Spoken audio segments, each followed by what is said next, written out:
Monday morning, February 2003. Antwerp, the diamond capital of the world, where more than 80% of the planet's rough diamonds change hands. In a building in the heart of the diamond district, staff go down to open the vault. 2 floors underground, the most secure diamond vault on Earth. And when the door swings open, they walk into a nightmare. More than 100 safe deposit boxes have been torn open. Diamonds, gold, cash, gone. The final tally will climb past $100 million, making this the largest diamond heist in history. But that isn't the part that haunts the investigators. That vault was protected by 10 separate layers of security. A lock with 100 million combinations. Heat sensors, radar, a seismic detector, a magnetic seal on the door. And over that whole weekend, not one of them made a sound, no alarm, no forced door. To this day, no one can fully explain how they got in. This is the one they call the heist of the century, and it was won not with force, but with patience.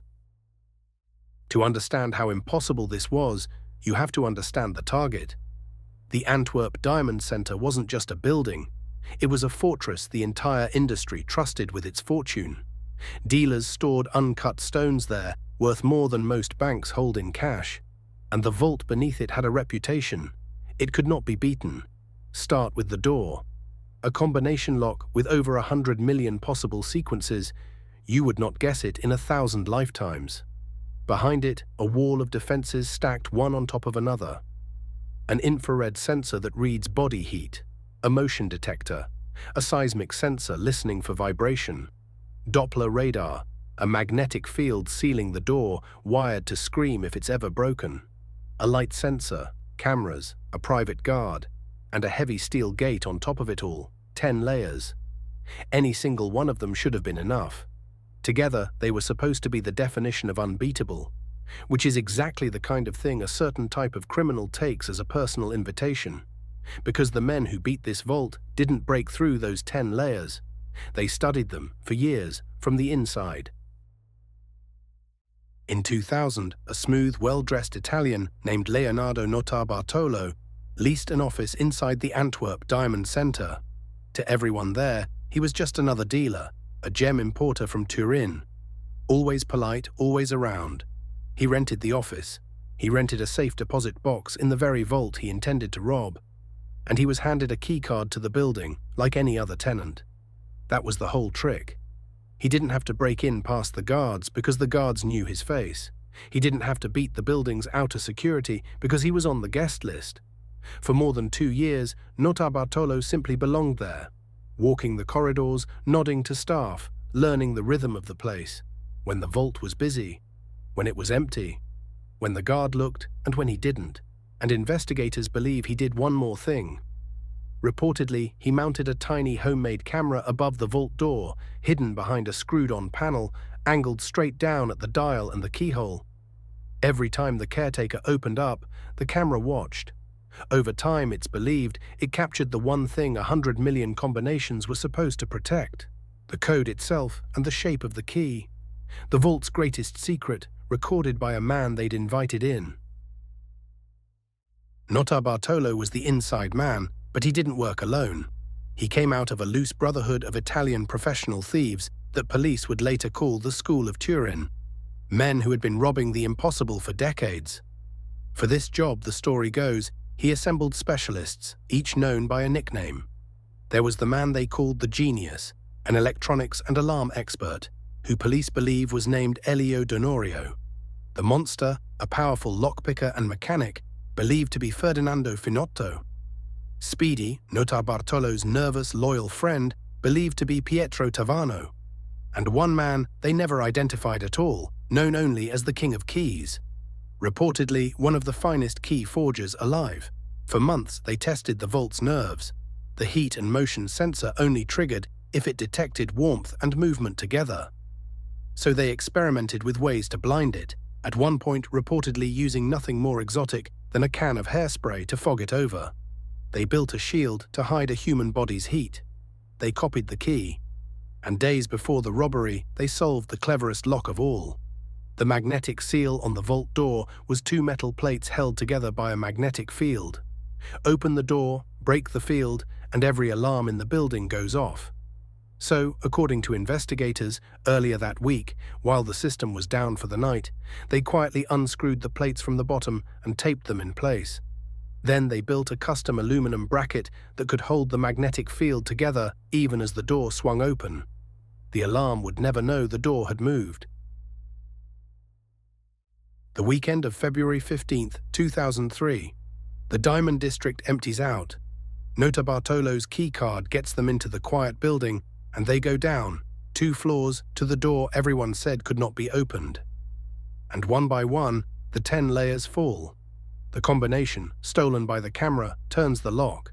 The key, copied in advance, does the rest. Inside the vault chamber, they slide a shield over the heat sensor so it can't feel them. They cover the light sensor with tape and switch the lights on to work. The magnetic seal holds, tricked by their aluminum bridge. The radar, the motion detector, the guard, the cameras, every single layer, anticipated and answered. Not one alarm sounds. And then they get to work on the boxes. Each safe deposit box had its own lock. But the crew had a homemade device that popped them open one after another. Through the night, they crack open 109 of the vault's 189 boxes, emptying diamonds, gold, and cash into bags. They don't touch the rest. They don't need to. By the time they climb back out, they are carrying more than $100 million in stones. And the true figure may be higher, because nobody declares what they hide in a diamond vault. They leave the vault door closed. They leave the alarm silent. For a day and a half, the greatest diamond robbery in history has already happened, and not a single person in Antwerp knows. It was, by any technical measure, a perfect crime. And then it met the same enemy every perfect crime meets. Getting out of the vault was flawless. Getting rid of the evidence was not. The crew's rubbish, the packaging, the receipts, the scraps of the operation had to disappear. Reportedly, the job of dumping it fell to Speedy, the nervous one. He was supposed to burn it. Instead, he dumped bags of it in the woods along the E19 motorway between Antwerp and Brussels. And here, the heist of the century turns on the smallest possible detail. The stretch of woods belonged to a local landowner, a man who, as it happened, despised people who dumped their trash on his property. He found the bags, he called the police, and inside them, investigators found a receipt tying back to Notarbartolo, envelopes with his name, and a partially eaten salami sandwich carrying his DNA. The vault had 100 million combinations. The man who beat it was undone by a sandwich. Within days, Notarbartolo was under arrest. Others were rounded up across Europe. The Dunbar insider was betrayed by a friend. The Acasuso crew were undone by a marriage gone wrong. And the men who beat the world's most secure vault were caught because one of them wouldn't stop to light a match. The vault is never the weak point. People are. The trials came, and the sentences followed. Leonardo Notarbartolo was given 10 years. The men believed to be the genius, the monster, and Speedy got around 5 years each. And the King of Keys, the forger who may have cut the key that opened the whole vault, was never identified and never caught. Somewhere he simply walked away. And the diamonds. Of the more than $100 million that came out of that vault, almost nothing was ever recovered. No warehouse full of stones. No buried hoard. The single largest pile of stolen diamonds in history simply evaporated into the one place designed to make things untraceable, the diamond trade itself. Years later, from prison, Notarbartolo gave an interview claiming the whole thing had been smaller than reported. A setup, he said, tangled up with insurance and a dealer who wanted the goods to vanish. Investigators never bought it. The vault had actually been refused insurance for its flaws, and so his story only deepened the fog. 2 questions have never been answered. How did they truly get past 100 million combinations? And where did $100 million in diamonds go? Antwerp was finesse, a vault beaten so gently it never felt a thing. Next week, the opposite, a crew who ignored the sensors and the codes entirely and simply drilled a hole through a 2-foot concrete wall over a holiday weekend, in the heart of London. The twist, every last one of them was a pensioner. Subscribe and I'll see you then.